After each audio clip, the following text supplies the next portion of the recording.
పేరిట మీ అందరికీ షలోం. ఈరోజు దేవుని వాగ్దానము.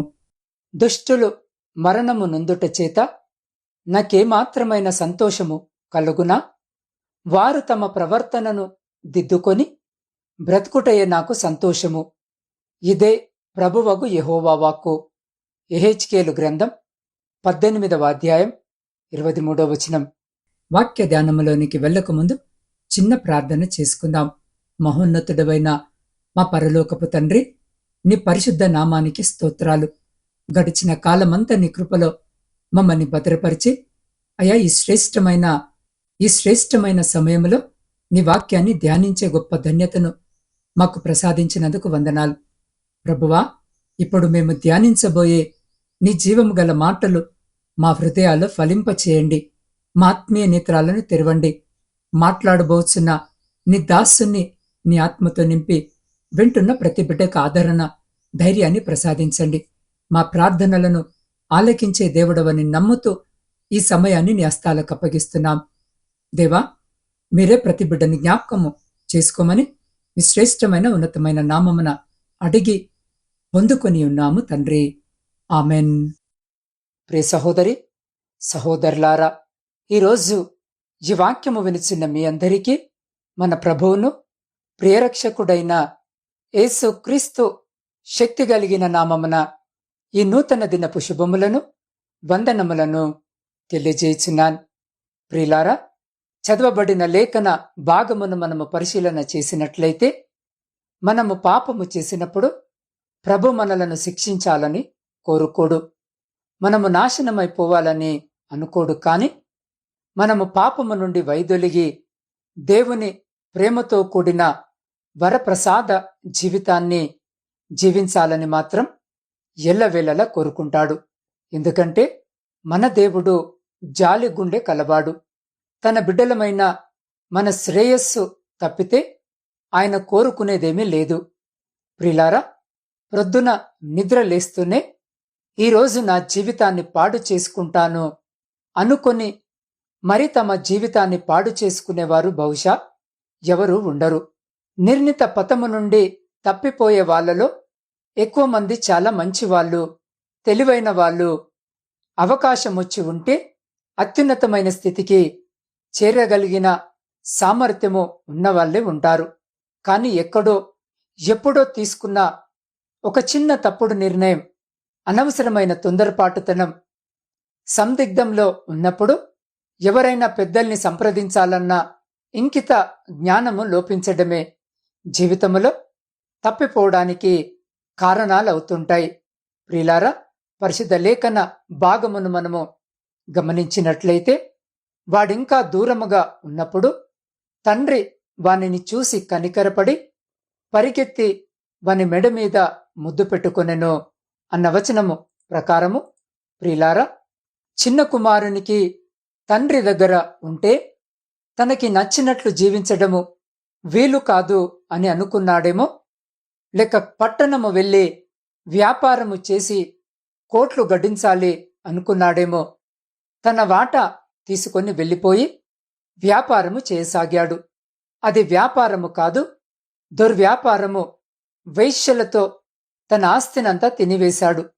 తాను చేసిన వ్యాపారం అతనికి ఏ స్థితికి చేర్చిందంటే, చివరికి పందుల పొట్టు కూడా తినడానికి అర్హత లేనంత దయనీయమైన స్థితికి చేర్చింది.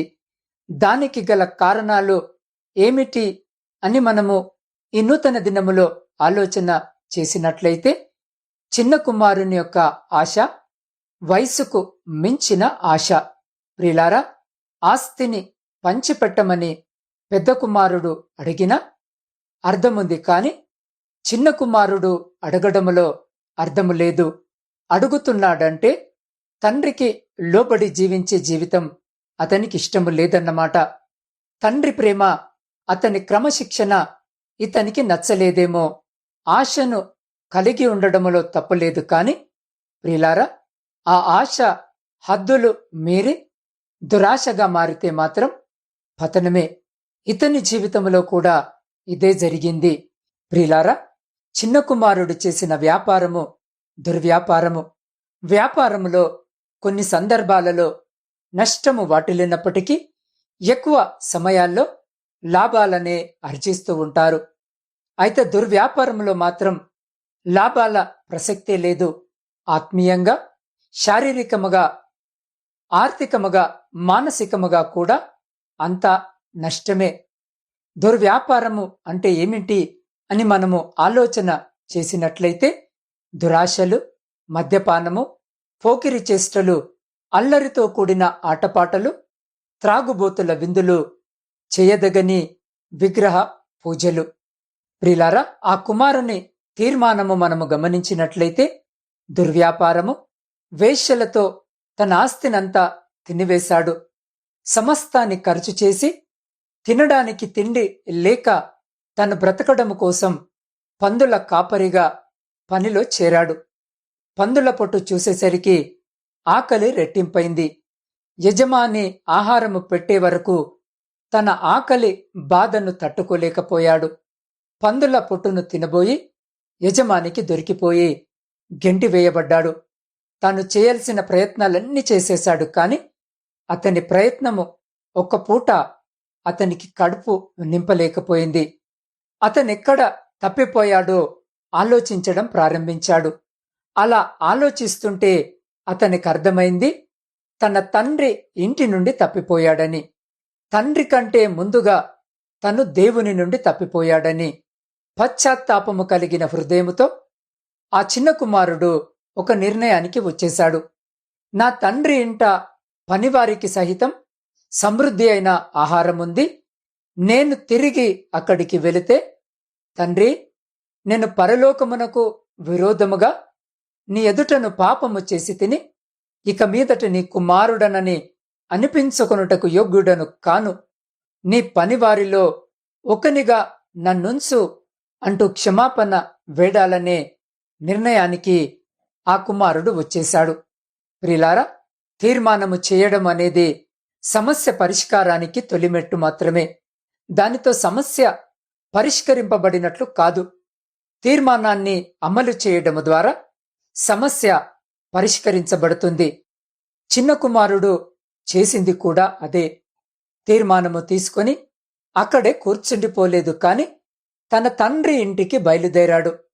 అతని ప్రయాణములో అనేకమైన ప్రశ్నలు, అతని దౌర్భాగ్యమైన స్థితిని చూసి తండ్రి తన అన్న ఏ రీతిగా తన పట్ల స్పందిస్తారో, తన చింపిరి జుట్టు, చినిగిన వస్త్రాలతో వారి పనివారి ముందు ఎలా తలెత్తుకోగలను?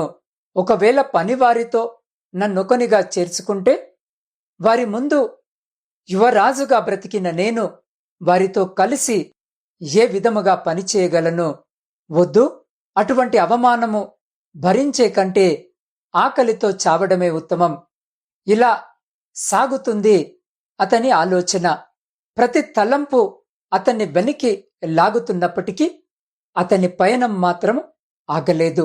అతడు తీసుకున్న తీర్మానాన్ని అమలు చేయడంలో ఆ చిన్న కుమారుడు ఒక అడుగు కూడా వెనక్కి వేయలేదు. ప్రియులారా, మన జీవితాలు ఇతనికి పూర్తి విరుద్ధం. అనేకమైన తీర్మానాలు మనము చేస్తాము, వాటిని అమలు చేయడంలో మాత్రం ఈరోజు ఈ వాక్యము వినిచిన్న మనము పూర్తిగా విఫలమవుతున్నాం. ప్రియులారా, బక్కచిక్కి పిచ్చివాడిలా నడవలేక నడుస్తూ వస్తున్న కుమారుణ్ణి ఆ తండ్రి దూరము నుండే గుర్తుపట్టేశాడు.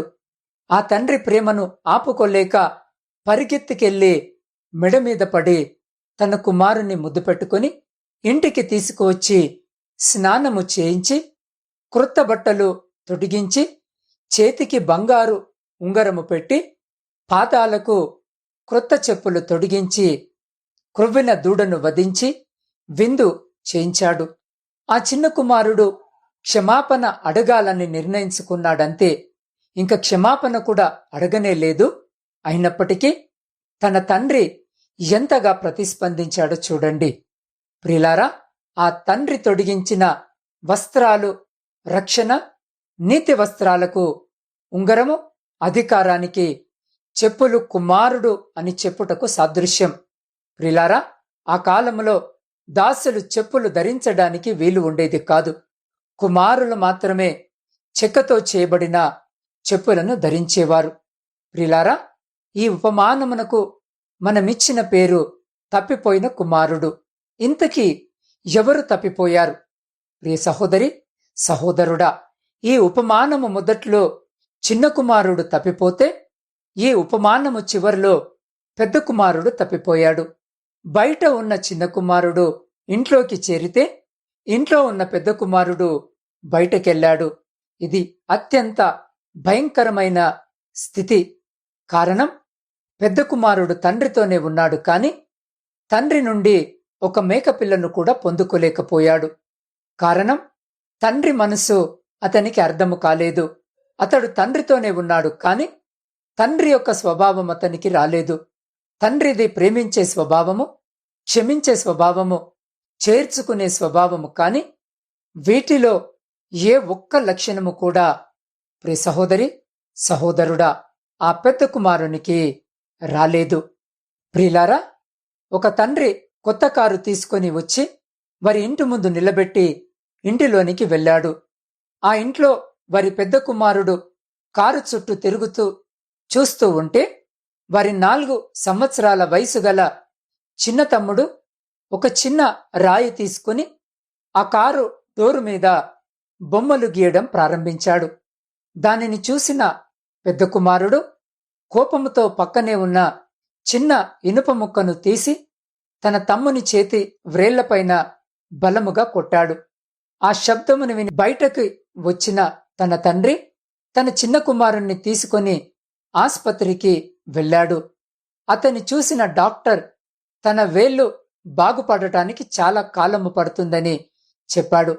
తండ్రి పెద్ద కుమారుణ్ణి చూసి, కారుపై గీత పడుతుందని నీ తమ్ముడి చేతి వ్రేళ్లను పాడు చేస్తావే అని అన్నారు. కారు అద్దము కంటే, తలుపు కంటే నీ తమ్ముడి చేతి వ్రేళ్లు ముఖ్యము కాదా అని ఆ తండ్రి తన పెద్ద కుమారుని అడిగాడు. కాని దానికి పెద్ద కుమారుడు మౌనముగా ఉండిపోయాడు. ప్రియ సహోదరి, సహోదరులారా, ప్రస్తుతం ఈ లోకములో ఒకరి తప్పిదమునకు శిక్ష విధించుటకు ముందు ఉంటున్నాం, కాని తండ్రి హృదయము గలవారు అనేకులు లేరు. పాపము చేసి మారు మనసు పొంది దాంట్లో నుండి బయటకు రావాలని, మంచిగా జీవించాలని తలంచే చిన్న కుమారుని వలె అనేక యవ్వనస్తులు, పెద్దలు ఉన్నారు. కాని వాళ్ళను అంగీకరించకుండా పెద్ద కుమారుని వలె అనేకులు వాళ్ళను పక్కన పెడుతున్నారు. కాని మనము తండ్రి వలె ప్రతి ఒక్కరిని అంగీకరించి ఆదరించాలి. అవును, ప్రతి క్రైస్తవునికి ఉండవలసినది తండ్రి యొక్క ప్రేమ కలిగిన హృదయమే.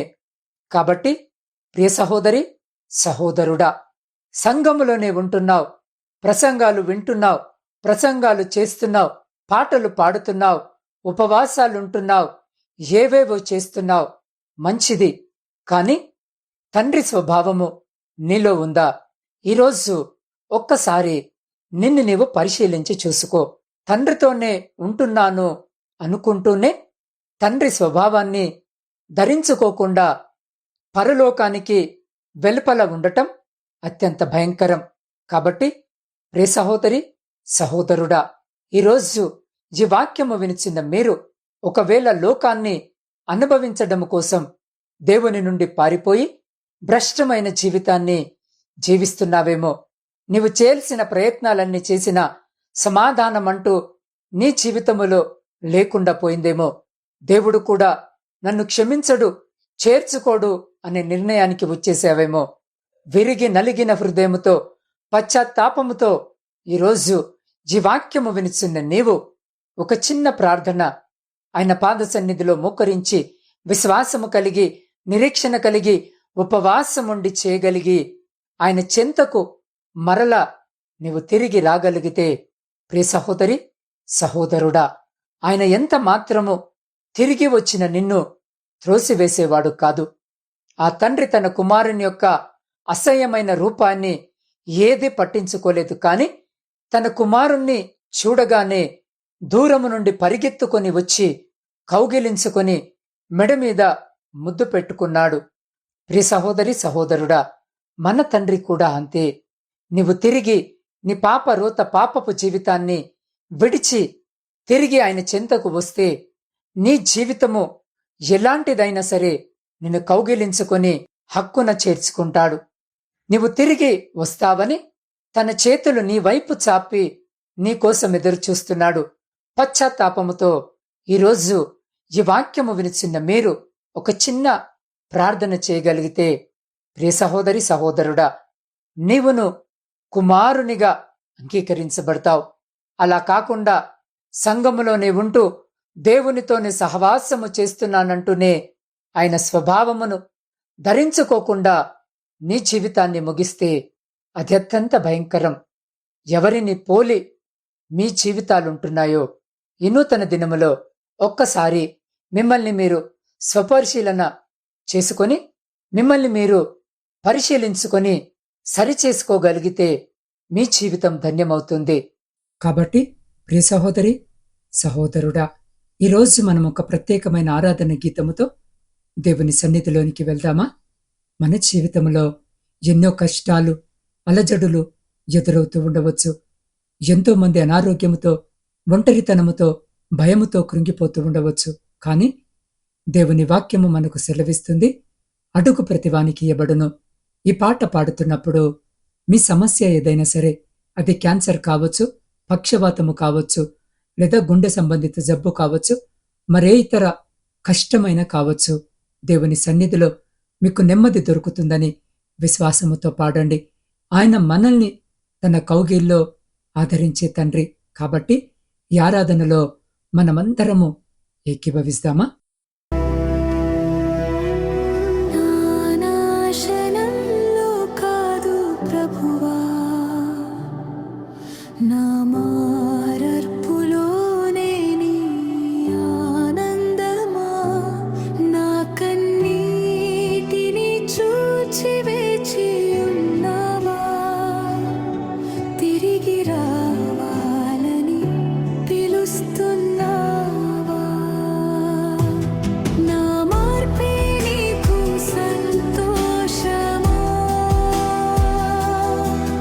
నా జీవితమే నీ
అవును ప్రియులారా, ఆయన సన్నిధిలో ఎంతటి మధురమైన నెమ్మది ఉందో కదా.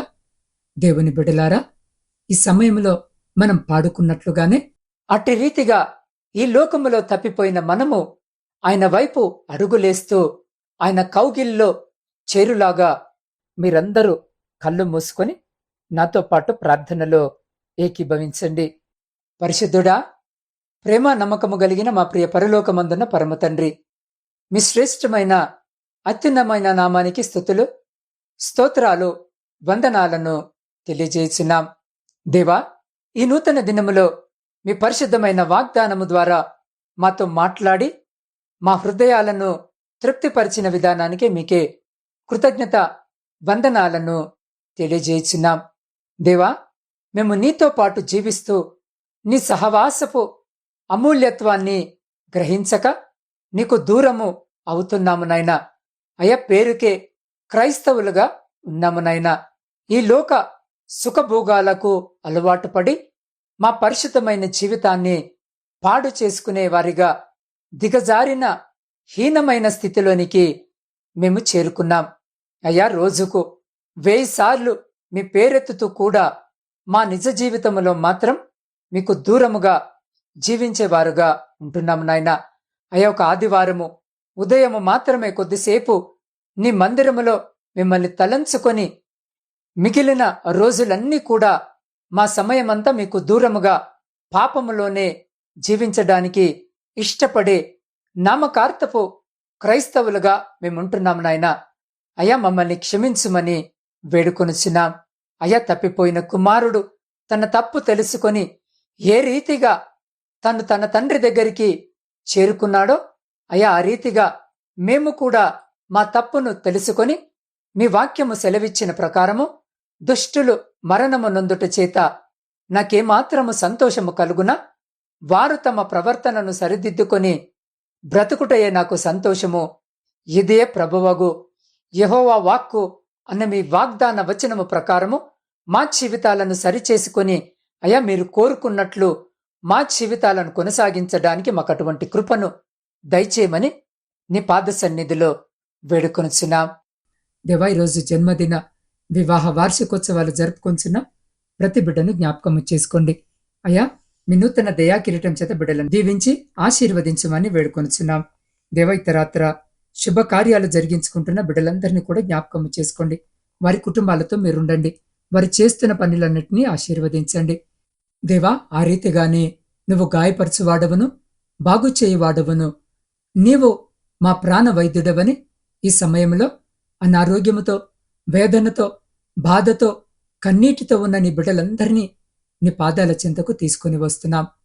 అయ్యా, క్యాన్సర్ వ్యాధితో బాధపడుతూ పోరాడుతున్న చిన్నారి బిడ్డలు నవీన సత్య, మేఘన, యశస్విని, సహోదరుడు దయరత్నం, మల్లికార్జున స్వామి, జహంగీర్, సుబ్బారావు, పద్మ, జ్యోతి, కళావతి, రాజేశ్వరి, భాషా గారిని మీరు ముట్టండి.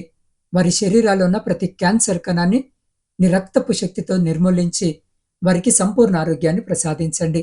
అయ్యా, కిడ్నీ వైఫల్యముతో బాధపడుతున్న సిద్ధు, లక్ష్మణ్, ప్రవీణ్ కుమార్, తేజ, నాగజ్యోతి గారులపై నీ కృపను చూపండి.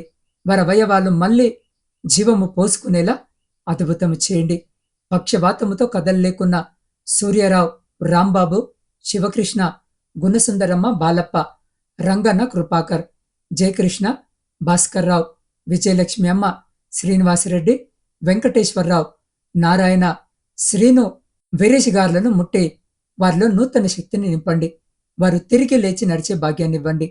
గుండె జబ్బులతో ఉన్న Pawan, Sugunavathi, Jayamma, Susheela, Sharon Mary, Sebastian, Yesaratnam గారులకు అయ్యా హృదయ శాంతిని, ఆరోగ్య బలమునివ్వండి. బ్రెయిన్ ట్యూమర్తో ఉన్న సహోదరి లీలావతి, ప్రశాంతి, జైపాల్ రెడ్డి గారికి నీ అద్భుత స్వస్థతను దయచేయండి. కోమాలో ఉన్న నానిని, అపరిచిత భయముతో ఒంటరిగా ఉన్న సజిత్ను, దురాత్మల పీడనతో ఉన్న అఖిలను నీ విడుదల శక్తితో నింపండి. కీళ్లవాతముతో ఉన్న కీర్తన, వెంకటేశ్వరమ్మ, నూకరత్నం గారికి, కంటి సమస్యతో ఉన్న సుదర్శన గారికి, హెచ్ఐవితో ఉన్న లక్ష్మి గారికి, మూర్ఛ వ్యాధితో ఉన్న మరొక సోదరిని కూడా మీరు జ్ఞాపకము చేసుకోండి. ఆ రీతిగానే ఇతర వ్యాధులతో బాధపడుతున్న సహోదరి రత్న, అనిత, మరియు పేర్లు చెప్పబడని అనేక మంది కొరకు ఈరోజు నీ పాద సన్నిధిలోకి వస్తూ ఉండగా, ప్రభువా, మనుషులకు అసాధ్యమైనది నీకు సాధ్యమే. నీ గాయపడిన హస్తమును చాపి వీరిని తాకి మరణ ఛాయల నుండి జీవములోనికి నడిపించండి. వారి కుటుంబాలకు ఓదార్పునివ్వండి. నీ కృప కలిగిన హస్తాలకు ఈరోజు వీరిని అప్పగిస్తూ ఉండగా, మీరే బిడ్డలపైన మీ గాయపడ్డ హస్తాన్ని ఉంచి శీఘ్రమైన స్వస్థతను, మంచి ఆరోగ్యమును దయచేయమని వేడుకొంచున్నాం. ప్రపంచంలో శాంతిని, సమాధానాన్ని కలిగించి విడిపైన విచ్ఛిన్నమైన ప్రతి కుటుంబాన్ని తిరిగి కట్టమని వేడుకొంచున్నాం. దేవ, కుటుంబ పోషణకై కుటుంబాలను వదిలి పరాయి దేశాల్లో ఉద్యోగాలు చేసుకుంటున్న నా ప్రియ సహోదరి సహోదరులను జ్ఞాపకం చేసుకోండి. వారి చేతుల కష్టార్యతను ఆశీర్వదించండి.